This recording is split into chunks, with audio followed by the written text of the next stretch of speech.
mic. I'm Jake Killeen. On today's episode, we welcome Ewan Porter. Ewan is an Australian professional golfer who played over 10 years on the nationwide and Australasian tours. He has won 2 times on those tours, the 2008 Moonah Classic and the 2010 South Georgia Classic. After giving up his playing career full-time, he's now turned to broadcasting, where he broadcasts for Golf Channel and the European Tours and several others on a part-time basis. He is also the founder of a Junior 6 Invitational tournament. I can't wait to talk to him about his broadcasting career, his playing career, and also his love for juniors and his development of this tournament he's got. Welcome to the podcast, Ewan. Thanks for being with me. Mate, thanks for having me on. No, I really appreciate your time. Thanks for being with me. I wanted to talk a little bit about your playing career and what you're doing with the Junior Sixes Invitational. That's pretty cool. But I thought we'd start with maybe going over and reflecting on the PGA that's just happened this week. I thought that was pretty cool timing. It seems you're a broadcaster now as well. Wanted to get your insights into that and what you're doing around that. So I want to start with Colin's win, Morikawa. He's amazing 2-shot win. And what was fascinating that I found about the tournament was no one really choked this year. No one really choked in this tournament, and he went out and sort of grabbed it with that pitch in and that amazing 16th tee shot. Yeah, the shot on 16 was obviously the one that stood out and that everyone spoke about coming down the stretch, which ultimately won him the tournament, making that eagle. And it really just fit his eye beautifully, that little fade in there and hitting it to 6 or 7 feet. But you made a good point about the fact that no one choked. And it's something that you don't see, whether you want to use that word or not, you don't really see too many people capitulate coming down the stretch in golf tournaments anymore. You used to see a lot more of it. And I think that's part and parcel of the fact that guys like Collin Morikawa, Victor Hovland, Cameron Champ, Matthew Wolff, the young guys we're seeing come on the scene, they're so ready and prepped for it through junior golf, amateur golf, college golf. By the time they get to the PGA Tour, they've got this winning mentality. And, we used to see players faltering coming down the stretch, especially ones who hadn't been in contention. We used to see a lot more of that. And I know, for one, I'd much rather see someone go out there and take the title by the scruff of the neck rather than, fall by the wayside and hand it to someone else. And I know when you win a tournament too, you'd rather go and get the job done and win the title yourself than someone hand it to you. Yeah, absolutely. I'm with you. You don't want to see a 3-putt or a silly shot from nowhere. You definitely want to see what he did, which is quite incredible. And it's a good point you make about how young they are and how good they are coming out of college and wherever these days. And he's had 27 starts, Morikawa, with 3 wins, 1 major and 1 missed cut. I mean, I know when I started playing golf back early 2000s, at the time it was sort of mentioned that, you get to mid-30s and, you're sort of getting your feel into golf, and especially on the PGA Tour where no young ones were winning really. I mean, it took 10 years to really settle in on that tour. So, yeah, something's different in the water, isn't it? Maybe it's the Tiger effect, maybe something like that. Yeah, well, I mean, speaking of Tiger, the record that you pointed out there for Collin Morikawa, it's kind of Tiger-esque early on. I don't know what the exact correlation is, but it's certainly not too far behind where Tiger was at the age of 23 as well. And look, I mean, reaching your prime in your 30s is something that, I had instilled into me when I was younger as well. It's the mentality that we were all meant to have, in that golf was like a gradual progression, and then finally you mature in your 30s. And I still think there's a lot of merit to that, because taking that approach, it's conducive to longevity. But I think when that sort of myth, if you want to call it that, I think when that got smashed was when Aaron Baddeley won the Australian Open in 1999. He was 18 years old. He was an amateur, and no one was supposed to do that. He took down Faldo, Monty, and Norman in their prime, Jeff Ogilvy, Michael Campbell.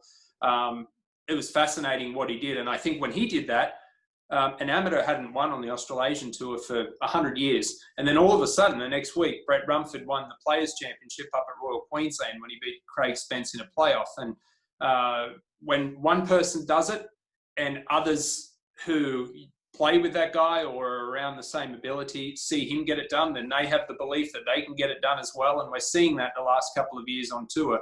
The fact that just 12 months ago, Victor Hovland, Colin Morikawa, Matthew Wolff were all playing in the NCAA College Championship. They weren't even professional. And then when they did turn professional, they had to go out there and fight for a place to play. Now they're all winners on the PGA Tour. One of them a major champion and number 5 in the world. No doubt Hovland and Morikawa, maybe Matthew Wolff as well, are all going to be playing in the Ryder Cup next year. I mean, it's quite incredible what they're doing. It is amazing. It's good to watch, definitely. I mean, we love the youngsters coming out, you know, and doing what they're doing. Like Spieth did the same thing, even Sung Jae Im, doing the same thing as well. And I thought it was interesting. I've heard Jeff Ogilvy recently on a podcast, obviously a great bloke to listen to, fantastic mind for golf. He was mentioning that, a lot of players are coming out real early and winning because they've got that winning mindset, as you mentioned, coming through college and junior golf. But some of them do have a lull, and you do see them a few years in, whatever it is, just to have a 12-month lull, 6-month, whatever it is. So that's another interesting thing that's happening as well with these young guys. They're coming out, smashing it the first couple of years, rookie of the years, and then they disappear for a little bit. So what do you think? Is that just a golf thing? Golf's just hard, or what do you reckon that is? There's definitely an element to that, but I personally worry for the future of a lot of these young guys coming through, because the benefit, like we pointed out before, the benefit of peaking in your 30s and then continuing to play right through to your 40s and 50s is the longevity factor, the fact that you can continue playing and remain, and have that sustainable lifestyle and income and job there for years to come. I think these young guys coming through now, and especially Bryce and the way he's going about things, I'm not sure they'll even be playing golf in their mid to late 30s. And okay, they might have $100 million in the bank, and that's great. You've still got to do something with your life after that. And when you've only known golf, it's not an easy thing to walk away from. And I think guys are putting so much effort. One of the reasons why they're winning younger is because they're so much better prepared physically. I mean, they're putting in so much work in the gym, on the range, playing tournament after tournament, that physically it wears on you after a while. You can't keep doing that. You can't keep doing that right through to your 40 or 45. You've got to taper off at some point, and it's no surprise there is a bit of a lull. But I think that, like I said, I mean, the benefit of that winning mentality and being so ready to win when they're young, I think at the same token, that's going to be to their detriment down the line. That I don't see too many of these guys that are going to be playing well into their 40s. I'll be absolutely shocked if a Koepka or a DeChambeau is playing on tour in their 40s. Yeah, I think Scott Henn made a good point when I had him on the podcast. He mentioned that now that the prize money is that good, that they understand that if they have a couple of good years, that's their life set up. And, they can just go full ball at the start and really don't need a 20, 30-year career if they don't want it. So, another interesting aspect to it with the money these days. So, very, very interesting. I thought the course was set up pretty good for the result too. We had, I think you on Twitter mentioned 13 players within 3 on the back nine on Sunday, which is exactly what you want going into the last 9 of the major. So I think they did a great job setting the course up. A lot of birdies, eagles, doubles, all that stuff that you want coming into the back nine on the major. No question. And like you said, I tweeted that out, but there's always going to be people that are offended or are angry about something. And look, I mean, I think one of the things, I'm going to be honest, one of the things that really pisses me off about Twitter is you get a handful of guys on there who are golf architect nerds and geeks. And I respect that.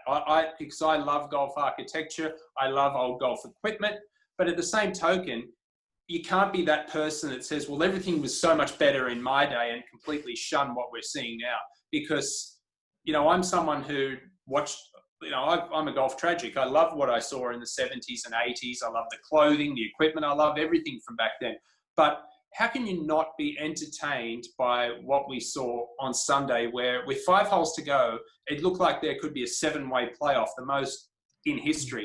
I mean, if you're not entertained by that, like I said, you've got to have a good, hard look in the mirror because, this is, at the end of the day, it's the entertainment industry, and we were being purely entertained by the best golfers in the world. And like you said earlier, no one choked coming down the stretch.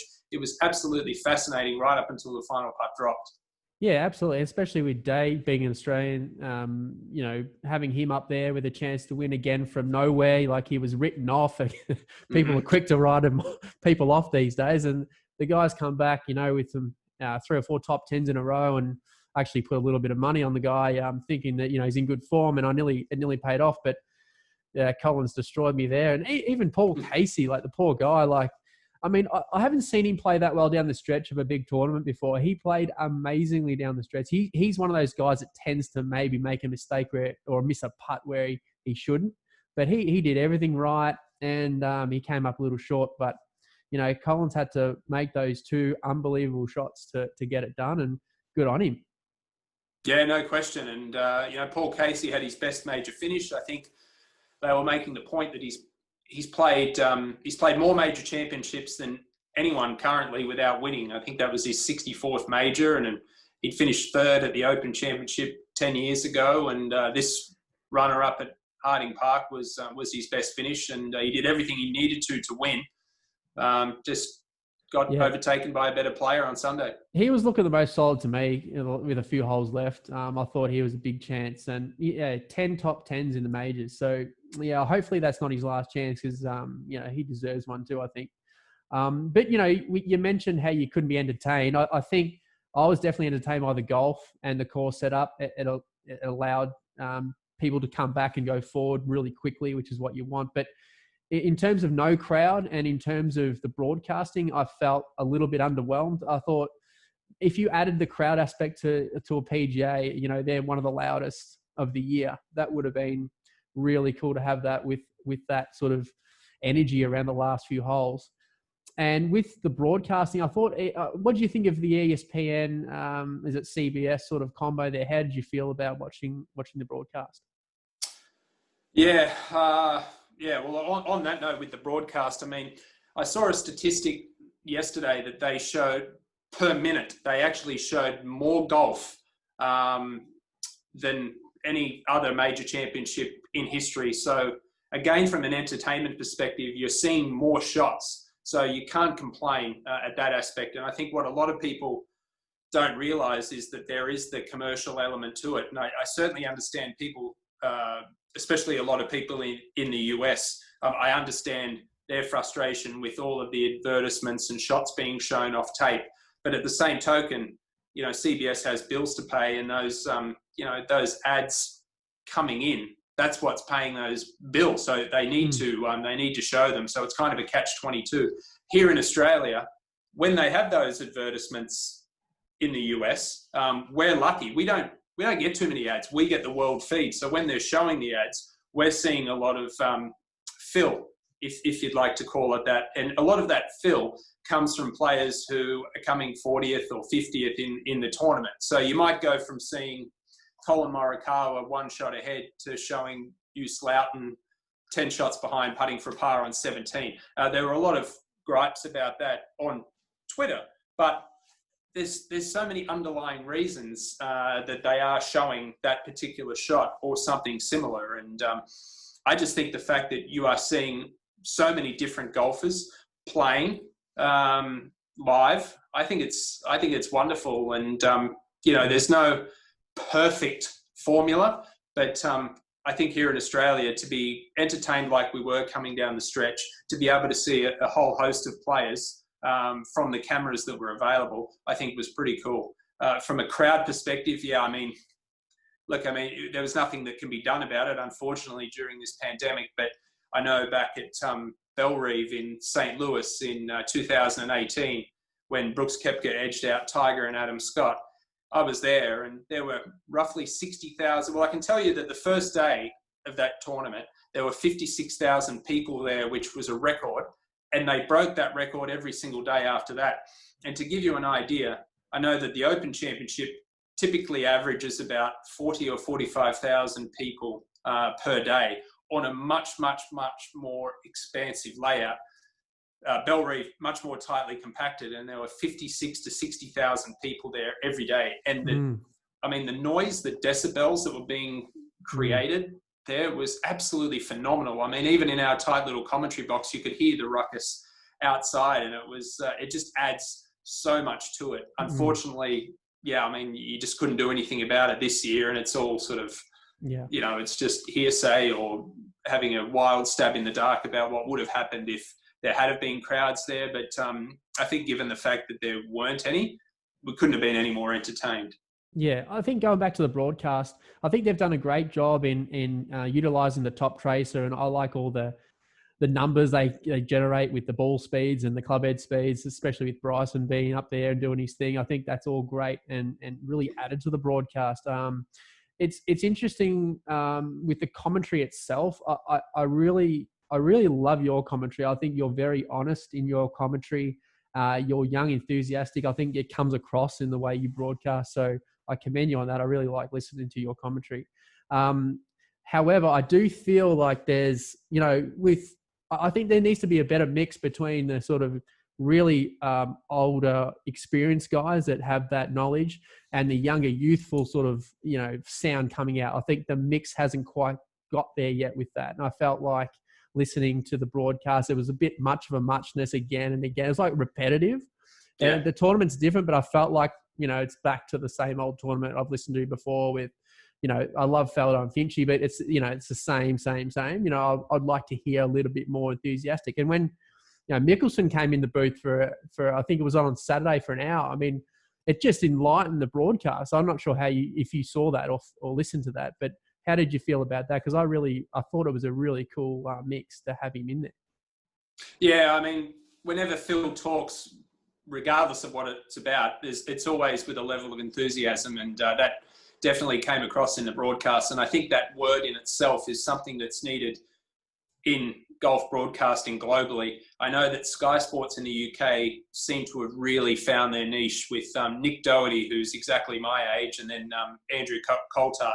The two of those guys have a wonderful rapport. They played on tour together over the years, and Andrew Coulthard, he's pushing 50 now, but he certainly has a much more youthful exuberance about his manner, and he played with a lot of these guys on tour, as too did Nick. So I think they've found a great niche with those two.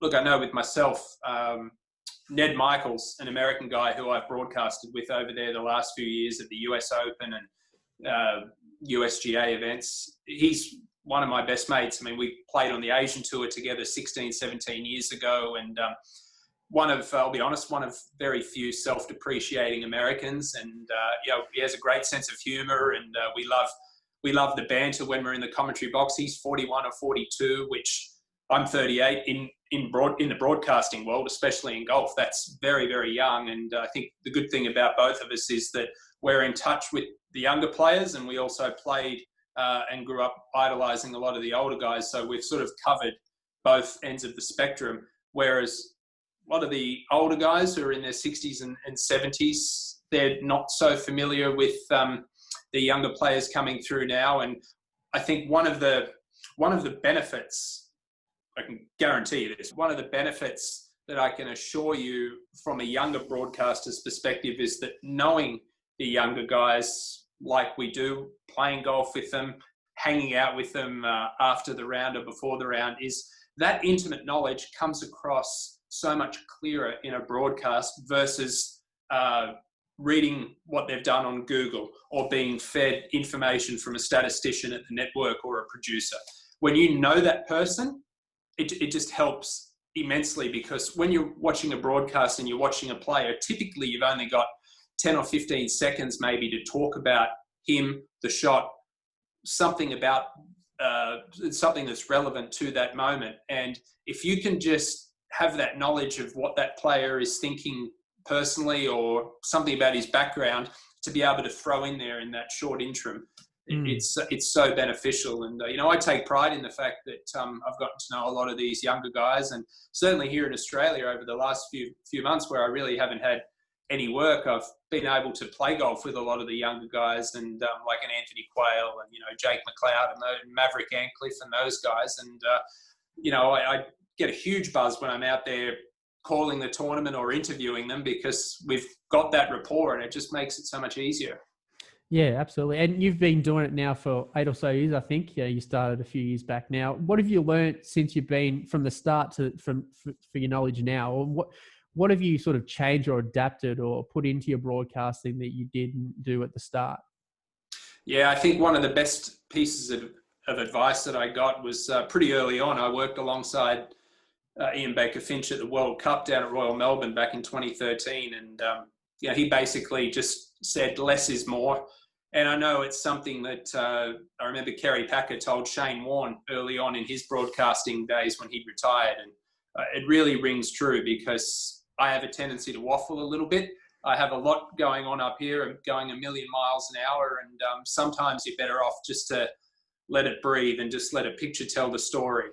But to try, one thing that I think I've done a much better job of over the last few years is being a little more succinct with everything and trying to get it all out within 10 or 15 seconds. Because, if you've got 10 or 15 seconds to call a shot and you've got information that goes for 30 seconds, and all of a sudden you're talking about X player when they're showing someone else on another hole, all of a sudden it's not relevant. So yeah, you've really got to keep things pretty tight. Yeah, absolutely. And I'm thinking back to Tiger in 2019 when he won the Masters on 16. I've just lost the name of the guy who broadcasts on 16. He's been doing it for years. Vern Lundquist. That's it, Vern. Yeah. So Vern did that amazing call of the 16th chip in back in 05. Yep. And I just thought, when that ball was rolling down again that in 2019, I thought it was a great opportunity to say, oh my goodness, again. Like, I don't know. He let it go. He definitely let the picture speak for it that time. But I wanted him to say it again. I don't know why. I was just like, oh my goodness. Like, imagine having this happen again. Like, I don't know. It was, he's done some amazing calls. I love listening to him. One of his best ones people forget about was calling Happy Gilmore's win over Shooter McGavin. Yeah. People don't remember that. That was a pretty big win. Yeah, absolutely. What do you enjoy most about the broadcasting? Do you like doing the on-course commentary, or do you like analysis? What do you like specifically for yourself? Yeah, I mean, if you you've got on-course, analyst, and host. I mean, if I had to pick one of them and said you could only do that job, I'd take analyst. I really enjoy all three, so I'm nitpicking at saying that one, but I feel like the differences are, when you're a host, you're setting up the image for the analyst. So in my position, I've hosted a couple of times, and it's hard for me because I know, I've got the knowledge of the player and whoever, but I have to keep that under wraps and allow the analyst to, express all of those thoughts and opinions. When you're analyst, you've got a lot more time to elaborate on your knowledge of a player or a situation. When you're an on-course commentator, you've only got a very, very short window of time to talk about the shot at hand. So you can't, all the information I might have on a player at hand, whether it's whoever it is that I'm following, I don't have time to talk about that. All I've got is, it's a 7-iron, it's a tight lie, he's got to cut it into the pin. It looks good, it's left of the flag. You've only got a very short window to talk about that. But at the same token, you're out there, I get to do the on-course interviews, the post-round interviews, and you're out there amongst the action, and there's a real buzz to that too. So I love all three, but if I had to pick one, I'd definitely just take analyst. Yeah, when you're on course, and so you obviously talk to the caddies, do you, and figure out do they give you a little number or sign about what club they got, or is that how you get that information? They do, yeah. So you generally speak to them before the round, and they know you're going to be out there and you don't want to be too intrusive. So once the caddy and the player have discussed the shot and the player pulls the club and is getting ready, the caddy will generally look over and give you the 2 fingers or 4 fingers, which means 7-iron, 9-iron, so 4 irons, 4 down. So look, they're just little signals that you understand when you're out there doing it. And I try and keep my distance, but I know when I was playing, I really enjoy to chat, and quite often I chat with the on-course commentator when I'm out there, and some of the players with the shoe on the other foot are no different. And I really enjoy it too, because when they talk to me, I'm getting a little more insight into their mentality that I can add to the broadcast too. Yeah, it can't be easy. I know for me, there's two things that give me the gripes. Right? There's two things I'd say. One is when they misread a putt. So the commentary says, "Oh, this is left edge," or it'll go a little bit to the right, and it does the opposite. Like, to me, they're guessed. I don't know what's happened. They've either guessed or because they didn't quite know they want to say something and they've just said it and hope for the best. So I'm not sure what goes in there, but they get it wrong a lot of the time. Yeah, they do. Yeah. And yeah, no, I was just going to say on that note that again, it brings me back to the World Cup in 2013 with Finchy, and I know prior to each round, we didn't go on air until 12 o'clock.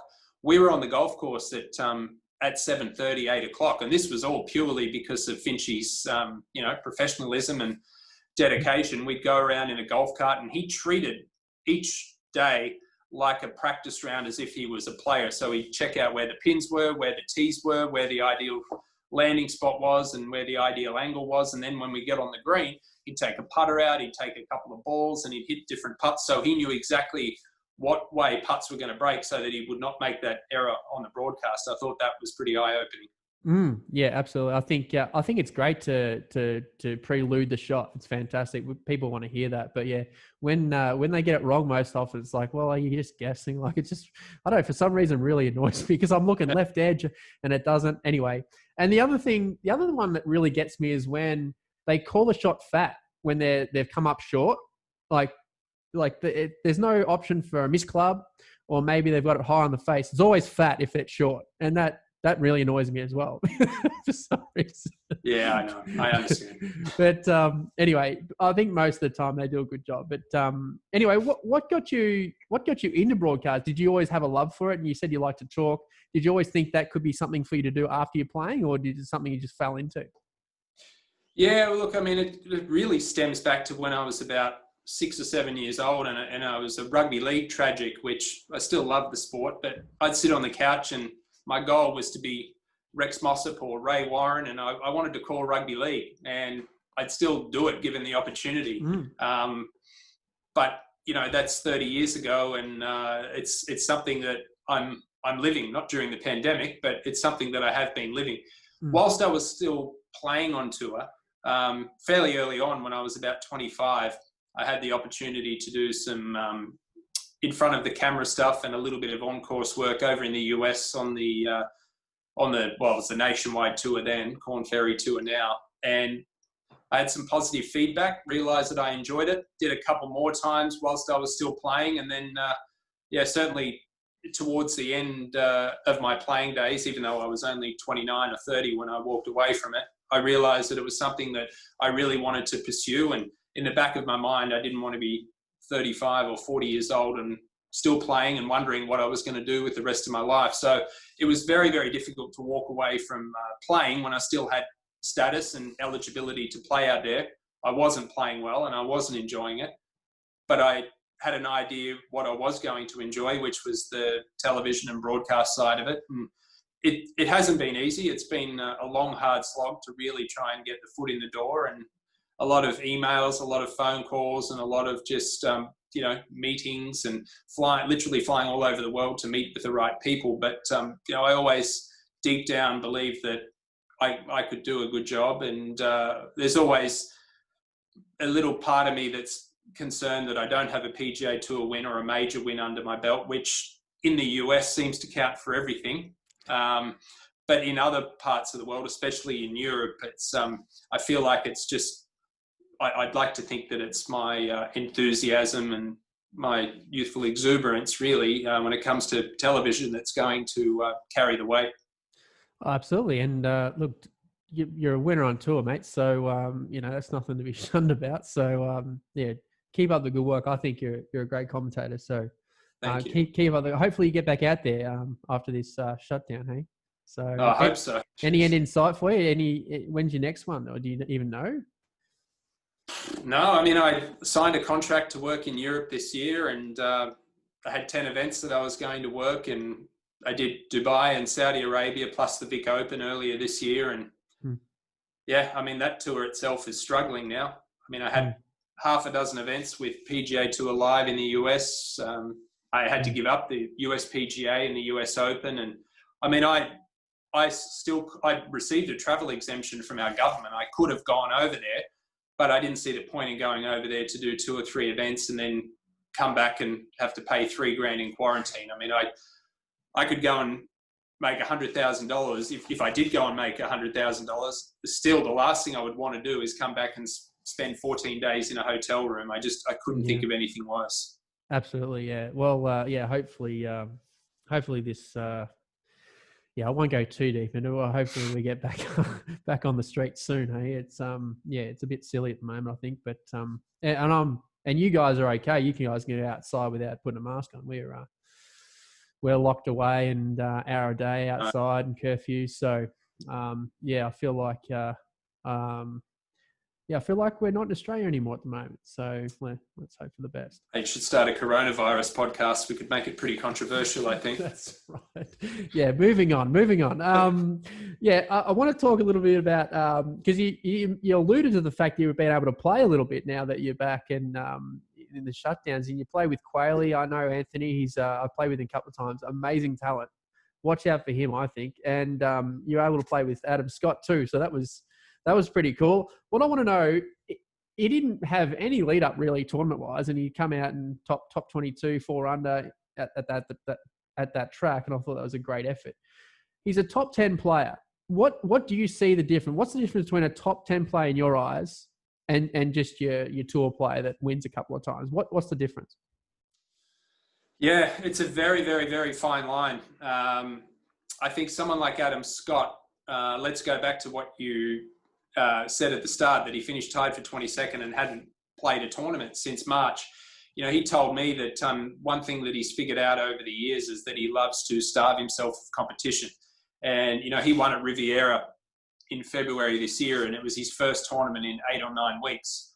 Now, most players would consider themselves having absolutely no chance of winning after a 2.5 month break. They would feel like they'd need at least a couple of tournaments under their belt to get the reps in so that they felt comfortable.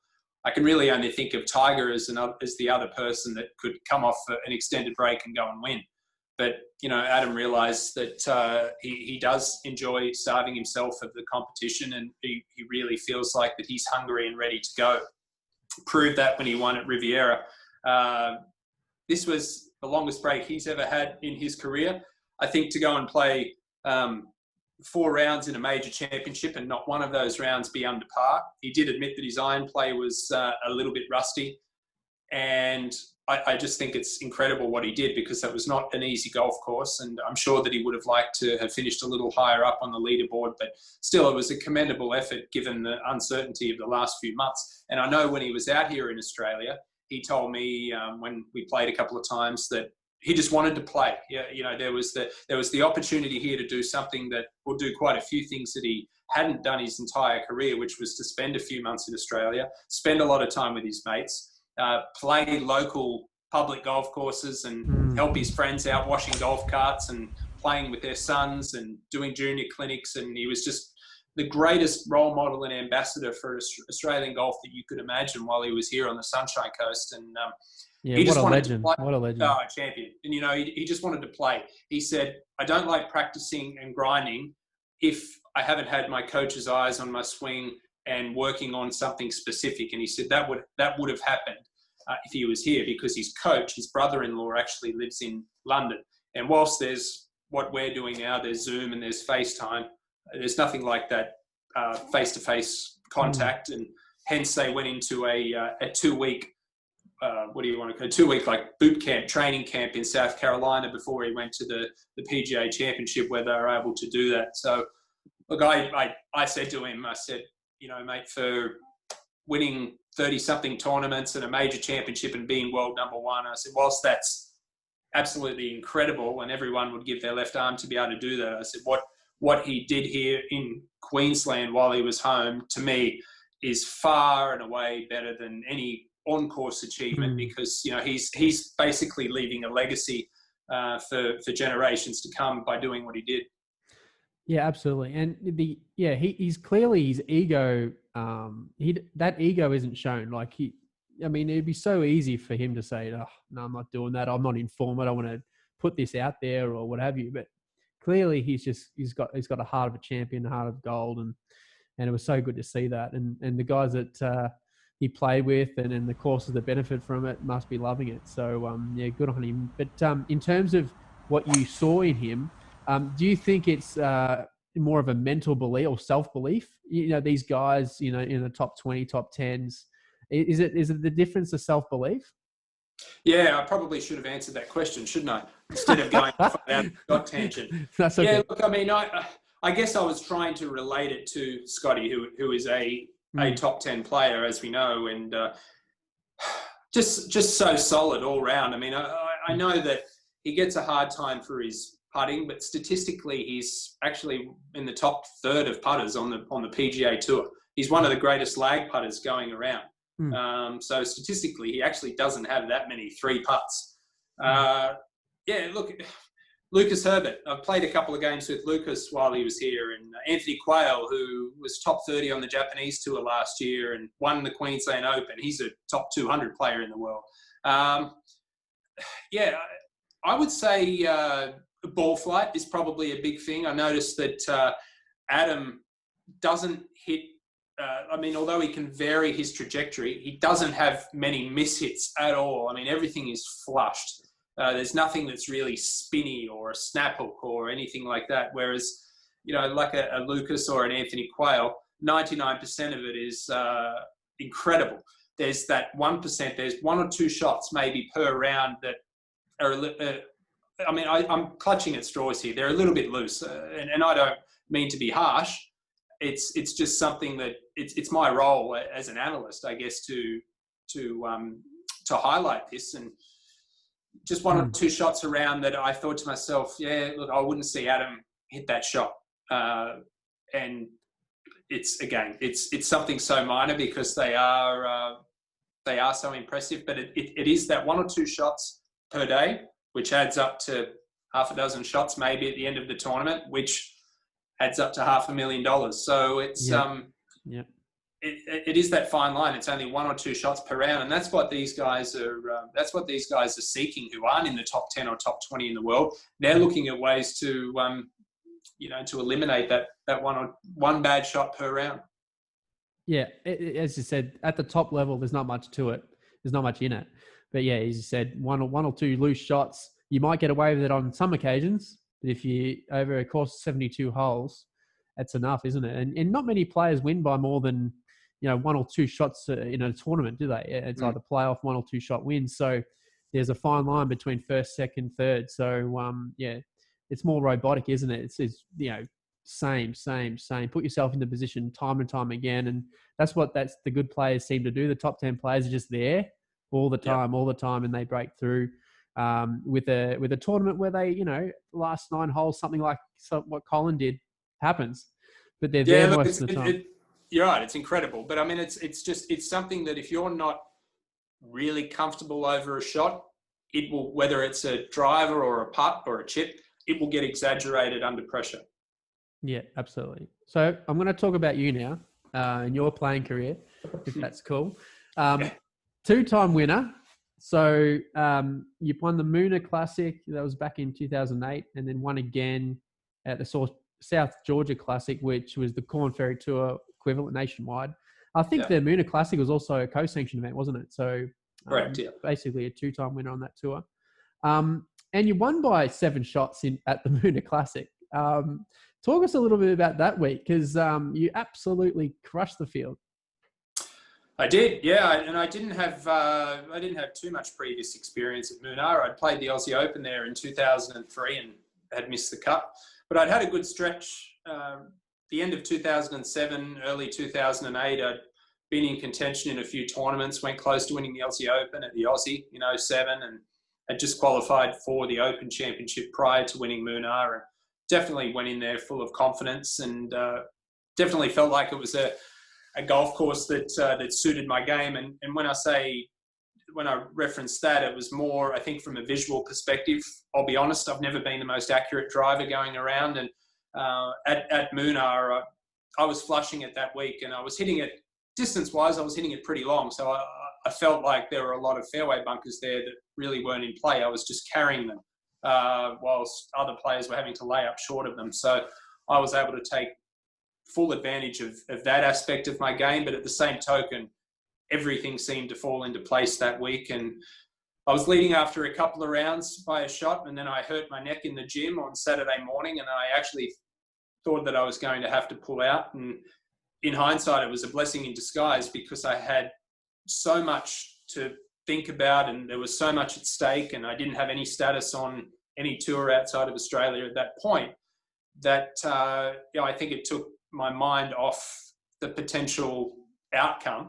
And really, it was just a shot-by-shot process of trying to get through each one without hurting my neck too much. And even though I still only held a one-shot lead after 54 holes, the same thoughts and process applied for Sunday, where I was in a world of pain, literally, and I was just trying to get through each shot, but it actually benefited me in the long run. Right. So just minimize the focus for you. And that's awesome. So because you turned pro, I think 2002. So it took you 6 years to get to that point. So you said you sort of led up to that and you had some confidence. Was there anything that you developed in your game or to improve yourself to ready for that win as well? Or sort of lead up to that tournament, what was it that week it sort of clicked?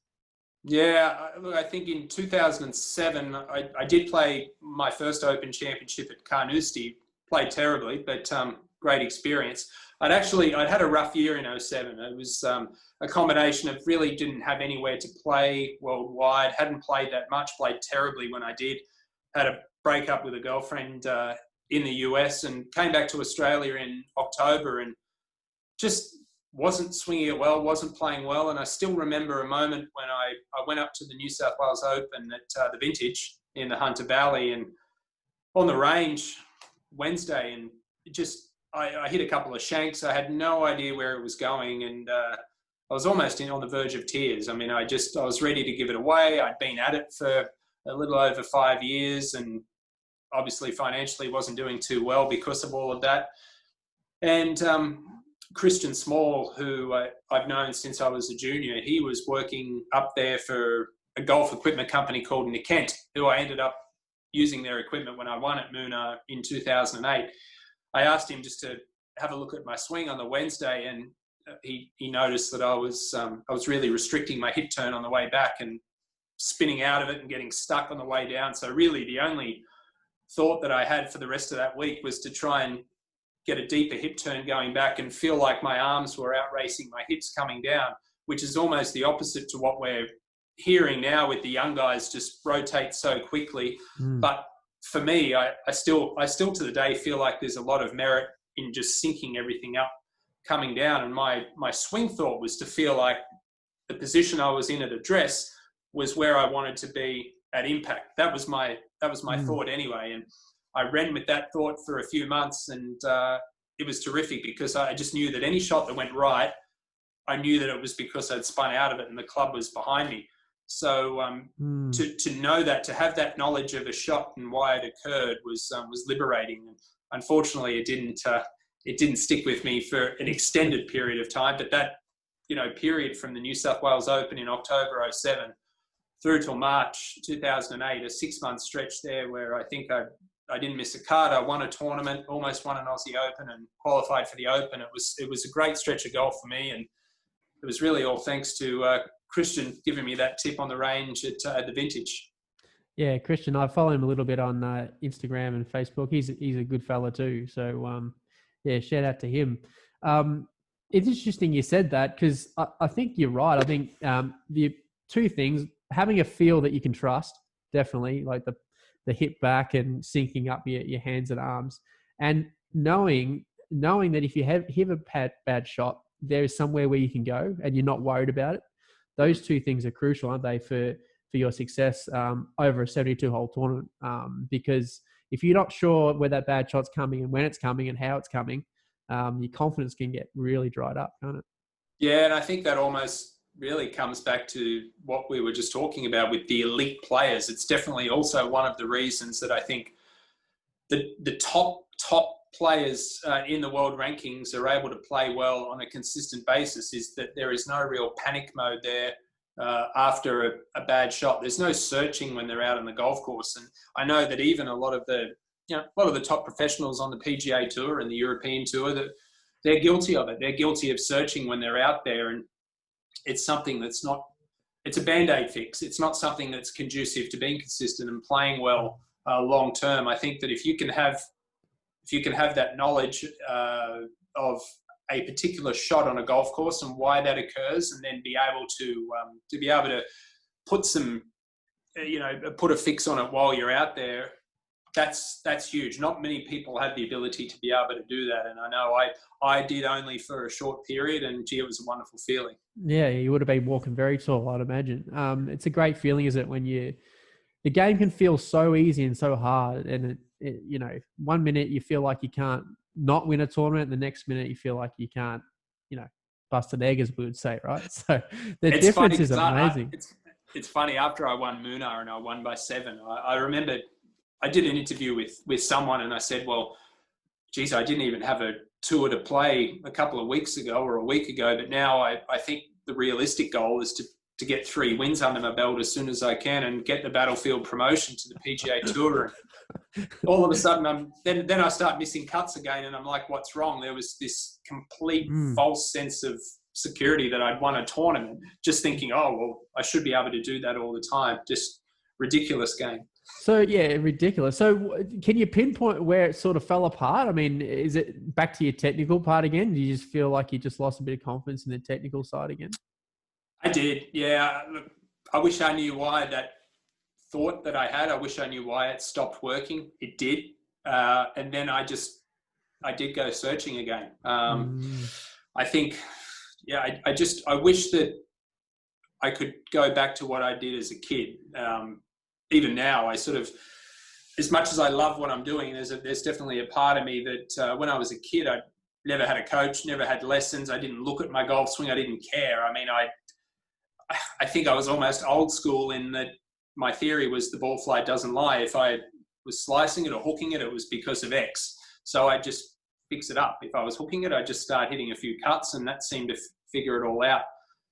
And there's a part of me that sort of wishes I had stuck to that, because I think the over-analysing really did me in, really sort of wore me out, ground me to a halt earlier than what I anticipated. And everything happens for a reason. I'm not complaining. I'm very happy. I've had some wonderful experiences, and I did get to win. But there's definitely, I think there'll always be a part of me that wonders, well, if I hadn't have sort of overthought things and seen different coaches and gotten their opinions and listened to people and practiced more than what I should have, I think that, I may have played for a little bit longer, perhaps had a little more success, but who knows? It's all hindsight, and it's 2020.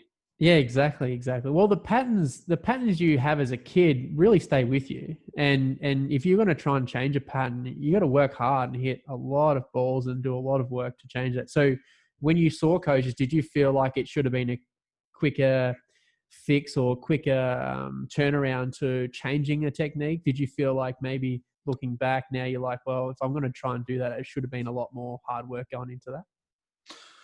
Yeah, look, I did see a lot of coaches between, I'd say 2008, 2011, 2012. Gosh, I sought the opinion of so many people when I hadn't sought the opinion of anyone until about the age of 21. It was like a complete contradiction to what I did when I was a kid. And it's all, my results were all my fault. It was no one else's fault. I think now that I look back, I mean, I was seeing these coaches in the middle of a season and on tour after missing a few cuts and thinking something to change and expecting something to change immediately when that was realistically never going to happen. I mean, yeah, I just, it's something that I think that anytime I saw a coach, I probably would have been better off sticking with the one coach and accepting that for a period of time there was going to be a struggle before I really started seeing results. But I was always trying to better my position on the money list, or make a cut in the Open Championship or something along those lines. There was always a result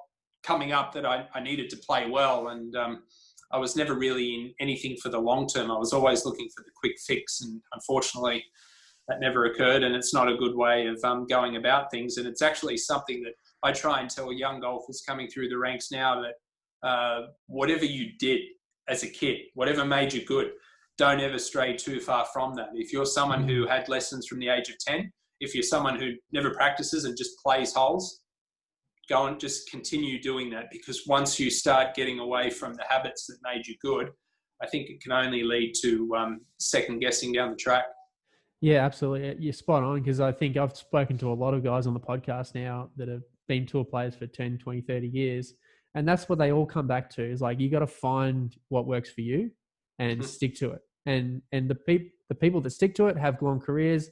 The ones that keep finding and searching is like you mentioned, your confidence just gets to the point where you just can't do it anymore. And you lose the art of playing golf. And it's all about positions and technique and swinging, and it's not about the art of actually playing. So all the fun also goes out the window, doesn't it? When you're trying to play a tournament, it's just not fun anymore, is it?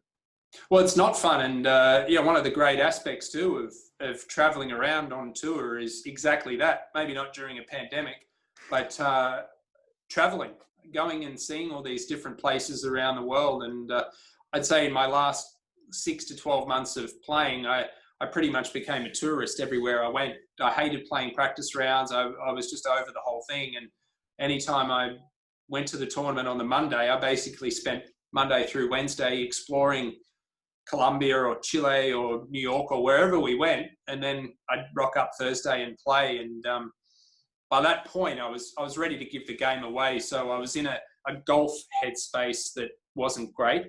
But I think if I had have taken that approach of exploring a little bit more when I was there earlier on, a few years earlier, I think it might have been conducive to a bit more longevity rather than grinding it out and being at the golf course all day long, because it did definitely take the fun out of it. Yeah, for sure. And it's interesting. You mentioned 2008, you're sort of confident, and then you lost the confidence 2009, and then 2010 rocks along. And I had a look at your 2010 season, and yeah, a lot of withdrawals, a lot of MCs. And then in amongst this, one, and you've been able to win a tournament on the I would say is one of the harder tours in the world, because you think about the European tour as the second biggest, but the talent on that second tour in the US is incredible. So that year I won in 2010. There were 6 guys on the nationwide tour that won in 2011 on the PGA Tour. When I won that week, Keegan Bradley, Brendan Steele, Brendan Todd, Chris Kirk, Kyle Stanley. They're just some of the names I remember who played. And Johnny Vegas, I played the last 36 holes with and beat him by 1 in the end. And they're all those guys I mentioned. I think they're multiple winners on tour. So I don't know. I don't know how I won that week. It completely came out of the blue. I qualified for the Open at the start of the year. I played the qualifying at Kingston Heath, and then the Open Championship was played at St Andrews that year. So I played that. I think I had a top 10 at the New Zealand PGA straight after it at Clearwater, but then I missed like 6 cuts in a row. It was woeful. And the week before I won in Georgia, I actually played the Volvo China Open just outside of Shanghai, and I roomed with Jason Norris that week. And my now ex-girlfriend Annabelle, we were renting in Palm Beach in Florida at the time, and I didn't want to leave her there alone, so she flew to London while I was in China. And all of a sudden, I don't know if you remember, a volcano erupted in Iceland, and it disrupted all air traffic in Europe. There were no flights out. I do remember that, So that happened while I was in China. I bogeyed the last 4 holes, round 2 in China, to miss the cut by 1, my 6th in a row. Couldn't get a flight out until Monday. So I flew from China back to New York, then back down to Palm Beach, got in at midnight Monday night, just severely jet lagged, called Annabelle not long after I got back. She's still stuck in London, really not knowing what was going to happen with the flight situation in Europe. And we decided that the week after the Valdosta tournament, that was it. We were moving back to Australia. She had a job opportunity lined up at Fox Sports. I was going to go and play the One Asia Tour, which was around back then, and I had status on. And we decided to I had to clean up the apartment all Tuesday and Wednesday morning in Palm Beach in Florida there. And then I did the 8-hour drive up to Valdosta, Georgia, got in late Wednesday night, had to tee it up Thursday morning without a practice round. And I shot 5 under. And meanwhile, Annabelle had been able to get out of London. She got the first flight out to New York on Wednesday night, flew down to Florida to Jacksonville on Thursday, got in Thursday afternoon. So I finished my round in Georgia, drove 2.5, 3 hours to Jacksonville to pick her up, drove back to Georgia, got in late Thursday night after I'd already played. My body clock, I barely slept for a few days. I had jet lag. I don't know how I won the tournament. It was just, I don't know. Maybe all expectations went out the window because I'd made the decision that I was going back to Australia. It didn't matter. And what a feeling. I mean, to win the tournament, to win on US soil. Obviously, I had to change my plans again after winning, but it was just such a thrill to, as I said, to win a tournament of that stature on that tour, playing with David Hearn and Johnny Vegas the last 36 holes, and something I'm very proud of. So leading up to the tournament, you talk about expectations. Did you find something again on the range for feel or something that gave you confidence to swing it to, or you just... No, because I actually hadn't practiced. In China, I played pretty well. I actually played very nicely for 32 holes, and then I bogeyed the last 4 holes to miss the cut by 1. And then I didn't touch a club again until I teed it up on Thursday in the tournament. So no, I don't know. I think I do remember before round 1 finding something on the putting green. Like I did hit a few putts and roll them in from everywhere and thought, oh, that felt pretty good. And I think I had a chip in from memory in the first 3 or 4 holes that got me to under par. And it was a tough golf course. And it was actually, I think still to the day, statistically the longest golf course on any tour around the world. It's just under 7,800 yards. So it was a bit of a beast. And I've always typically played well on tough golf courses where the cut's 1 or 2 over or something. And I think just getting off to that good start gave me a bit of momentum, but there was really nothing that I could pinpoint where I look back and say that made the difference. So when you're coming off no preparation like that at all, and you got on the first tee, right? Tell me what's the routine like mentally there? I mean, are you just picking a shot and really visualizing it and then just attacking? Is that the mentality in what you're doing? Yeah, look, I think any other tournament, I think I probably would have been a little bit more, with a preparation like that, I think I would have been a little bit more nervous and anxious.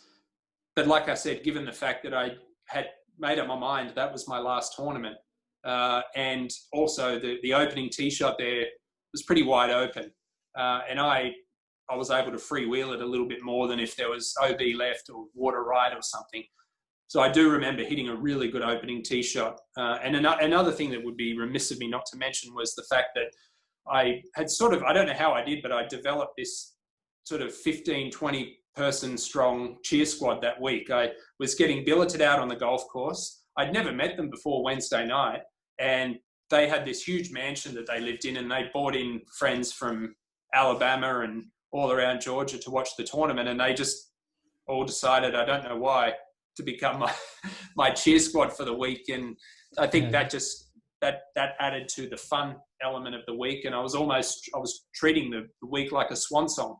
And it all everything just fell into place. And thankfully too, it was on Golf Channel. So I've got the DVDs at home. I can always relive the memories. And I hit some absolutely horrendous shots that week that I like poking fun at myself on Twitter from some of those clips, but all in all, it was incredible memories. Oh, is that the wedge shot you talk? I think I've seen that. Is that you got those beautiful check pants, haven't you? Yeah, beautiful might be a bit of a stretch, but yeah, I remember having I had 100 yards to the flag on Saturday on the 15th hole, middle of the fairway, perfect lie, and I had 70 yards for my next. So the divot went further than the ball. It was just disgusting, and then I almost holed the next shot. So, see, this is what fascinates me about you, man. I don't understand how you can have no preparation and then hope to God on the first tee. And do you just, when that first tee shot comes off, is it just some sort of rhythm that you've just got internally and you just go with the rhythm? You're not sure? Yeah. I don't know, Jake. I wish I I wish I did. I was very, very inconsistent, and I had so many people say to me that they wish they had my type of my style of play, where when I did make a cut, I typically contended. But I get where they're coming from, because I did, when I was in contention, I did strangely feel comfortable, which is bizarre because it didn't happen really all that often. It only happened a handful of times on the big stage. So,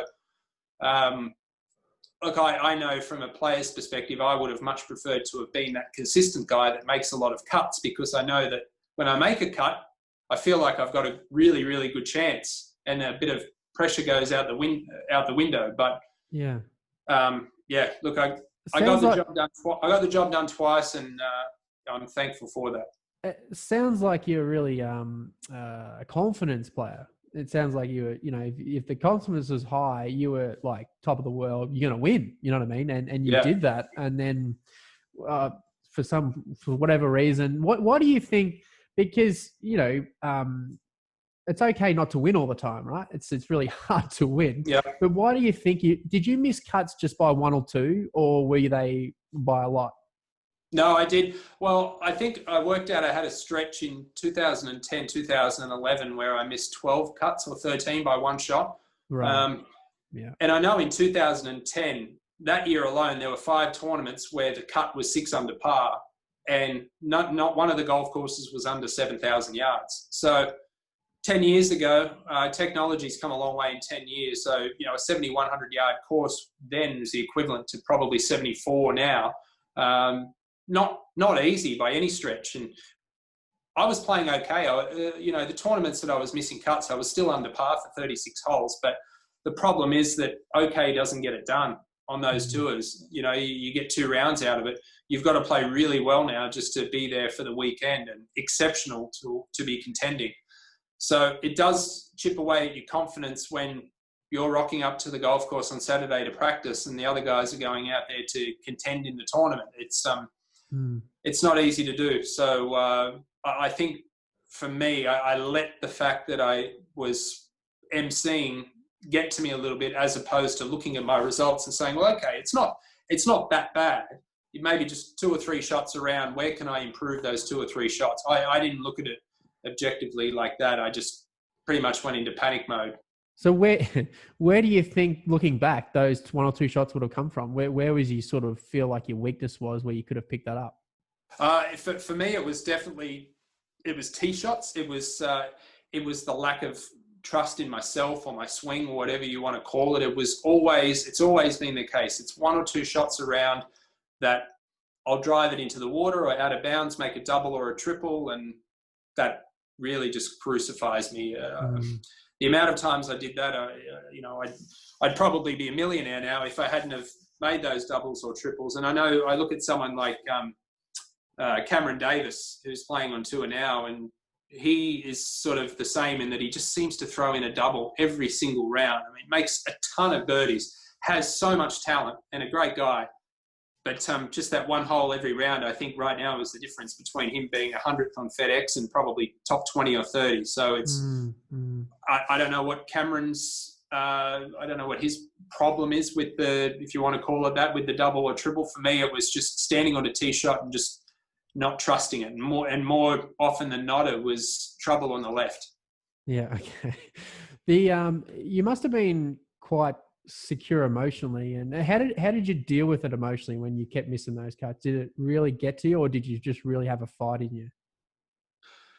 It did get to me. I'm not going to lie. I know there was at least one occasion where I was on the phone to my mother I think I was in Boise in Idaho, and I was just in tears, just bawling my eyes out. And the amount of times I just felt like the world was against me and just completely lonely. Just a feeling that I had. The only reason I felt like that is because of how I was performing. And I've always felt secure in myself as a person, but probably insecure in the fact that I was missing cuts, a bit insecure as a golfer. I don't know, I was secure in myself. It sounds like a contradiction, because when I was in tension, I was very secure out there. But on a week-to-week basis, that emotional roller coaster fluctuated a lot. And I felt insecure out there. Sort of when I was missing a lot of cuts every now and again, I'd feel like I was a bit of a laughing stock if I withdrew or I did.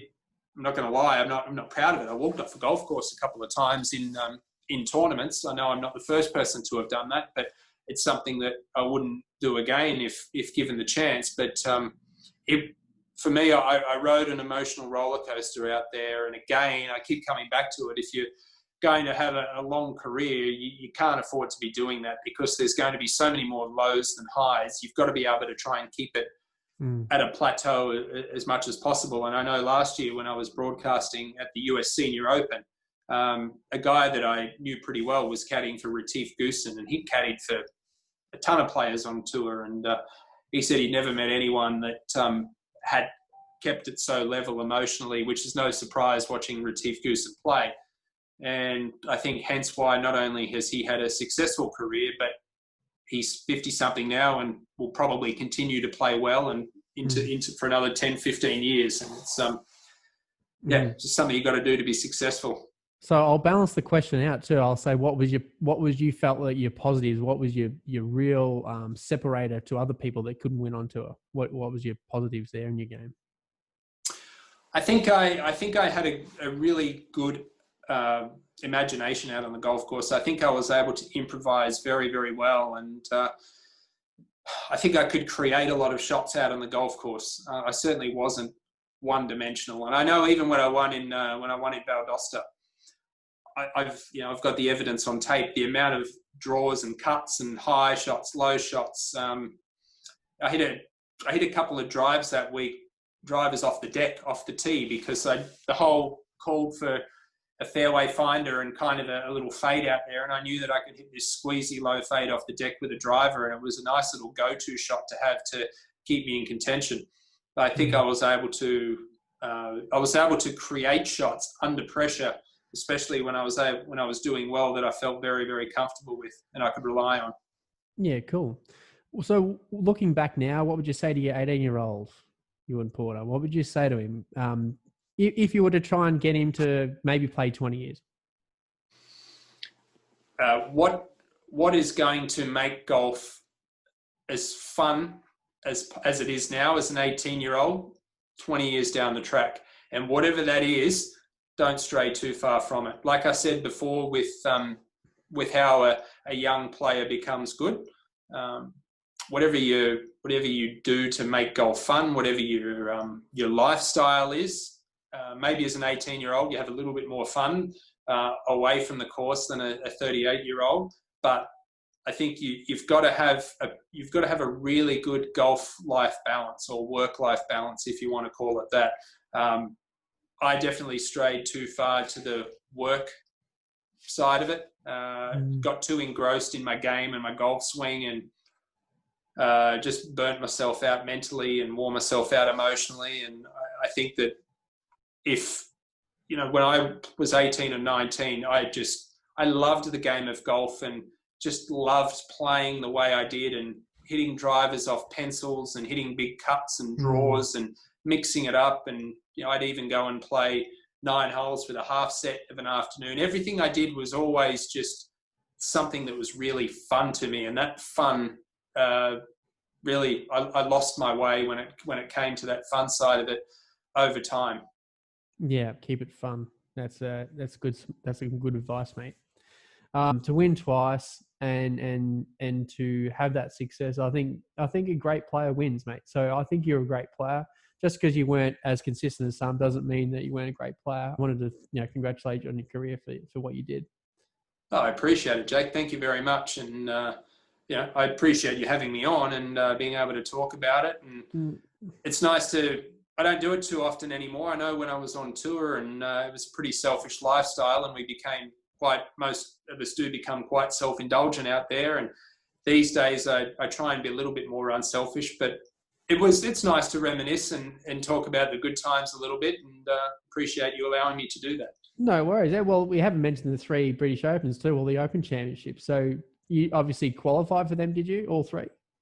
I did, yeah. It was back when we had the international qualifiers, and 2007, 2008, they were at the Lakes Golf Club in Sydney, which I was a member there for 7 years. So I certainly had a little bit of course knowledge there. And then 2010, I qualified down at Kingston Heath in Melbourne. And they were actually the only 3 international qualifiers that I played. So I had a nice track record when I did play those. And the Open Championship, I mean, it's first golf tape I ever watched was the 1990 Open Championship at St Andrews. So it was my sort of induction into golf was seeing the Open Championship and to be a participant in it on 3 occasions. Unfortunately, I never made the cut those 3 times, but it's not. I tell people it's not very often that you go and play golf in terrible weather, you play poorly, and then you just can't wait to go and do it all again. And that's exactly what the Open Championship was for me.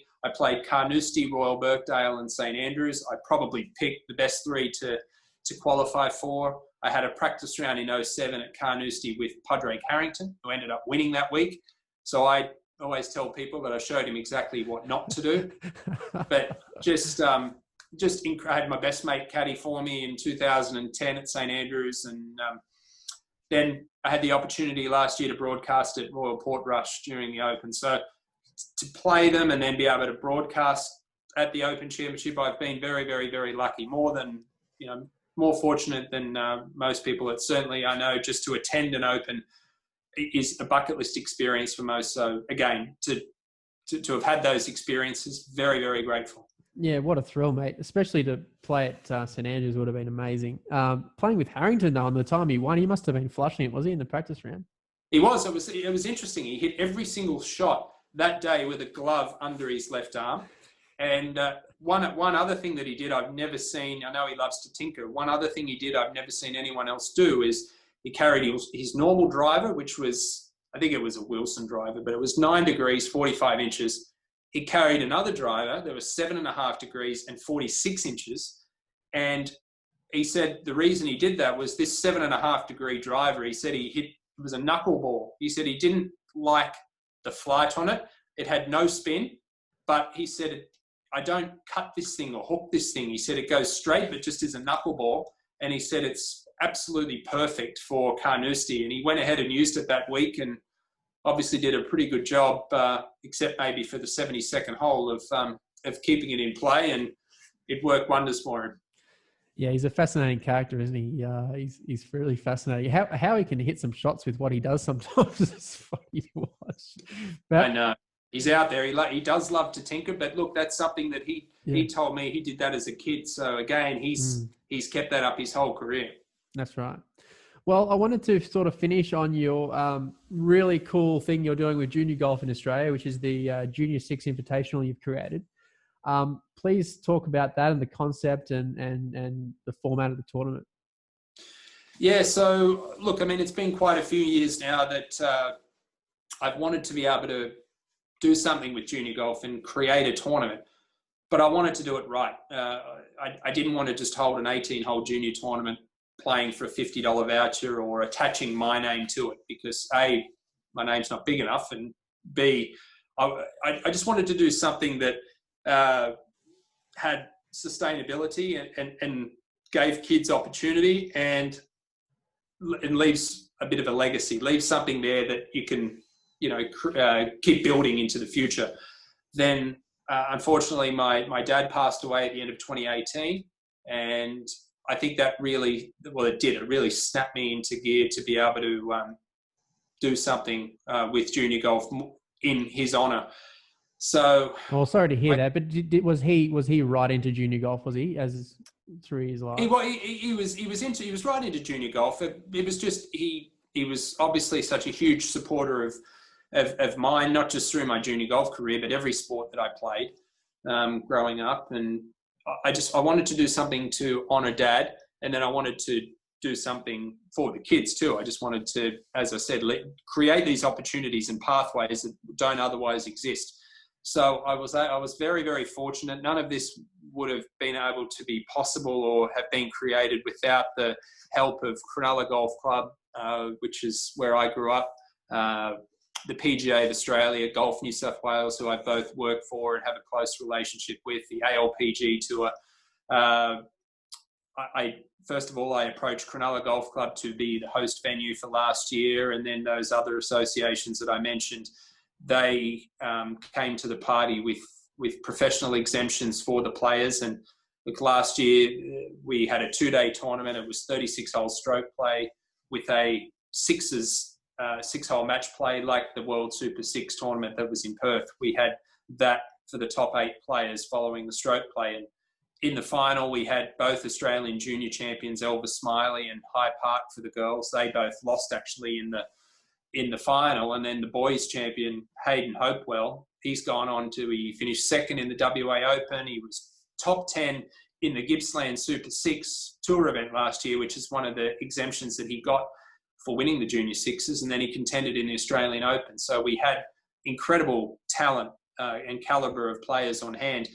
And then this year, what we have done, we've certainly had our challenges. We've had to reschedule a few different times given the pandemic, but we've created a national series where it's akin to a Race to Dubai or FedEx Cup, culminating in a national final at Cronulla Golf Club in Sydney. And our first event will be played at Emerald Lakes on the Gold Coast in 18 days, I think it is, on August the 30th. And we've got 3 qualifying events in Queensland, 3 in New South Wales. Hopefully by the time the final is played on December 21 and 22, in 4 months' time, that we have the ability to be able to invite maybe a dozen kids from around Australia. So it really is a national competition. Unfortunately, for these next couple of months, it's just going to be for New South Wales and Queensland players to be able to accumulate points, just given the various border closures. But like I said, all the exemptions are on offer at the final. We've actually got 6 tour exemptions now total, which is absolutely unheard of. We've got Adidas Golf as title sponsor for the next 3 years. They're giving away 2 Adidas Golf scholarships for the points champions at the end. Another cool element to the tournament this year is that we've got boys and girls competing against one another in the sixes section. So the winner could be a boy or a girl.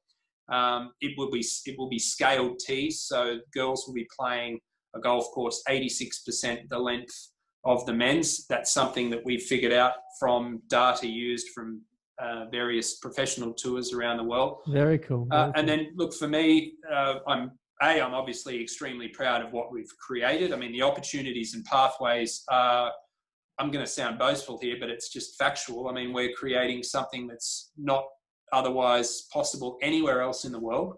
And then going forward in the future, I want to be able to take this internationally. And I'm very confident that with my connections in Europe and the US, we can, and in Asia as well, that we can create some even better opportunities going forward and just take the tournament to the next level. And eventually at some point, I would love to have it televised.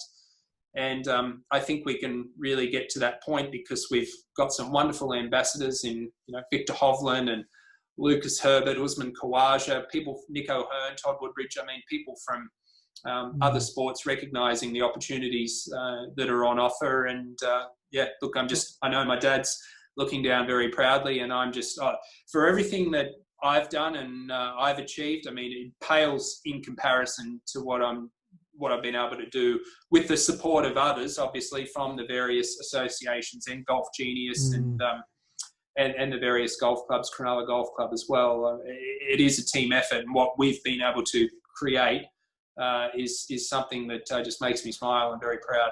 Well, congratulations, mate. Nothing's more fulfilling for a human than to help someone else and to guide them in life. So you're obviously feeling that and creating that. So congratulations on that, mate. I think there's a really cool niche that you're entering into because most juniors, there's the odd, real rare case that just go and do really well out of just finishing high school. But most of them go to college and then use the college system. Mm-hmm. But I think there's a huge gap there. If you don't want to go to college and have to go through that study period where, this sort of thing, if you can create this, develop throughout the world, would be really substantial for people that want to go on to professional golf that don't want to do a degree.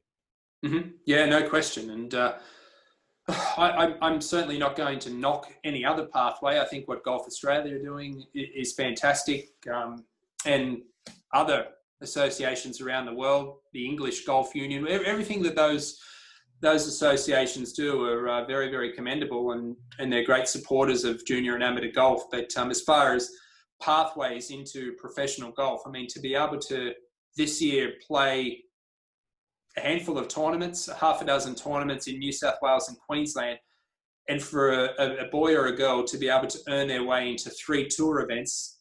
The girls' ones are co-sanctioned with the European Ladies Tour. I mean, just from playing at Emerald Lakes or Cronulla or wherever our other tournaments are, they can essentially play their way onto one of those tours, and they can bypass all the difficulties that come with when they want to turn professional, and what Q school do I go to, and how much money have I got to go and play that Q school, and if I don't get through, where am I going to play?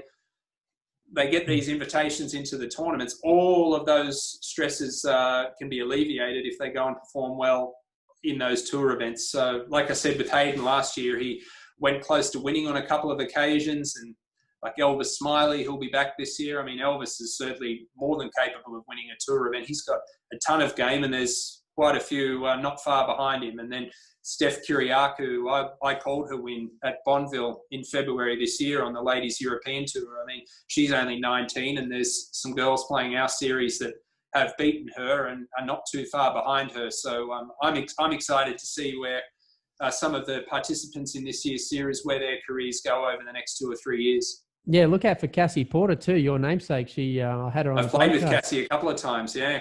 Yeah. She's excellent. Yeah, and just amazing how deep they go under par for their age. Like, I'm staggered by some of the numbers they're putting up. It's just unbelievable. Well, last year at Cronulla, we had 62 participants. This year, we will have 72. We're going to cap it at 72. But out of the 62 last year, 30 of them were off a plus handicap. Yeah, it's complete, like, we're about the same age. It's completely different to when we grew up. Right? It's just the level and consistency of these youngsters. It's just amazing. So it is. Yep. I'm glad I'm doing what I am now, and not one of those right. Too difficult for me. One more question, and I'll let you go, mate. What has the game, tour golf, and the industry taught you about yourself? It's a good question. Golf is life. Golf is a lifestyle for me. I love everything about it, and I think there's a lot of things that you see someone in golf, the way they react, the way they behave. I think it tells a lot about someone's character, one's integrity as well in life. And I was certainly guilty in my 20s of being someone who, like I've said before, I rode the emotional roller coaster, but someone who lived and died by almost every shot. And that was almost a perfect metaphor for how I treated life in general then. And I think over time I've learned that if you go out there and just accept what's given to you, the breaks you get, roll with the punches, that's exactly how life is. And I absolutely love the game of golf. It's given me absolutely everything in my life. And, the people that I've met, the places that I've gone, the experiences that I've had, what I'm doing now, the broadcasting, the junior series, it's all because of golf. And I wouldn't change anything for the world. I might do a few things differently again if I was to have a longer playing career. But, for me anyway, there was no guidebook of how I was to dive headfirst into the world of professional golf. And I think even though I was a bit emotional and my playing career came to an end earlier than I anticipated or wanted it to, I hold my head high that I've been able to remain in a sport that's given me everything and that I really, really love. Mate, well, you've given back tenfold. What you're doing with the Sixers and your broadcasting, the industry's a far greater place with you in it, mate. So I want to appreciate you reflecting on your career with me today and your time. I really appreciate it, and I really enjoyed digging into your brain and what you've done in the golf industry. Appreciate it, Jake. Thanks very much for having me on, and anytime. No, I appreciate it. All right. Well, all the best in lockdown. I hope you get out there soon, and I'd like to hear you back on the airwaves. Yeah, all the best, mate. Thank you. Take care of yourself down there. Thanks, Ewan. Cheers, mate.